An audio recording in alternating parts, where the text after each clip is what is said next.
سب سے پہلے سب دوستوں کو السلام علیکم دوستوں۔ پاکستان اور ساؤتھ افریقہ کے درمیان دوسرے ون ڈے میچ کے لیے پاکستان کرکٹ ٹیم کی مینجمنٹ نے 3 بڑی تبدیلیاں کر دی ہیں۔ 3 کھلاڑیوں کو بہر کر کے 3 نئے کھلاڑیوں کو شامل کرنے کا فیصلہ کر لیا ہے۔ کون سے 3 کھلاڑیوں کو بہر کیا ہے اور کون سے 3 کھلاڑی شامل ہوں گے، آئیے اس ویڈیو کے اندر آپ دوستوں کو مکمل تفصیل پاکستان ٹیم کی ان تبدیلیوں کے حوالے سے مکمل ڈیٹیل بتانے والا ہوں کہ کون سی تبدیلیاں ہونے جا رہی ہیں۔ دوستوں، دوسرا ون ڈے میچ 4 اپریل کو کھیلا جائے گا۔ پاکستانی وقت کے مطابق یہ میچ دن کے 1 بجے شروع ہوگا۔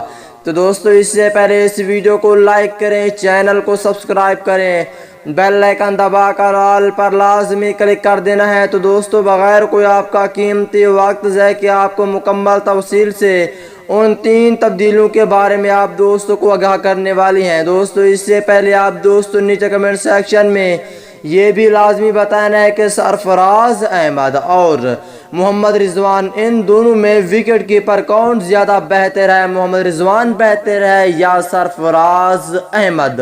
ان دونوں کا کمپیریزن میں کون بہتر ہے، نیچے کمنٹ سیکشن میں لازمی بتائیں۔ دوستو، جیسا کہ آپ کو معلوم ہے کہ بہت خوشی کی بات ہے کہ پاکستان کرکٹ ٹیم پہلا ون ڈے میچ جیت گئی ہے۔ اس کے بعد اب پاکستان ٹیم کی مینجمنٹ نے 3 بڑی تبدیلیاں کر دی ہیں دوسرے ون ڈے میچ کے لیے۔ وہ کون سی تبدیلیاں ہیں وہ بھی تفصیل آپ دوستوں کو بتانے والا ہوں۔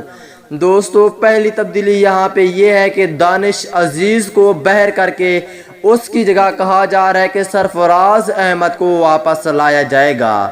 اگر دوسری تبدیلی کی بات کر لیتے ہیں تو دوستو، دوسری تبدیلی یہ ہے کہ پاکستان ٹیم کے فاسٹ بولر حسن علی کو شامل کرنے کے فیصلے ہیں کہ حارث رؤوف یا محمد حسنین دونوں میں کسی ایک کو بہر کر کے اس کی جگہ حسن علی ہوں گے۔ اگر تیسری تبدیلی کی بات کر لیتے ہیں تو دوستو، تیسری تبدیلی یہ ہے کہ پاکستان ٹیم کے بیک ہیٹر آصف علی کو ٹیم سے بہر کر کے اس کی جگہ پاکستان ٹیم کے نیو ٹیلنٹ کھلاڑی حیدر علی کو شامل کرنے کا فیصلہ ہوا ہے۔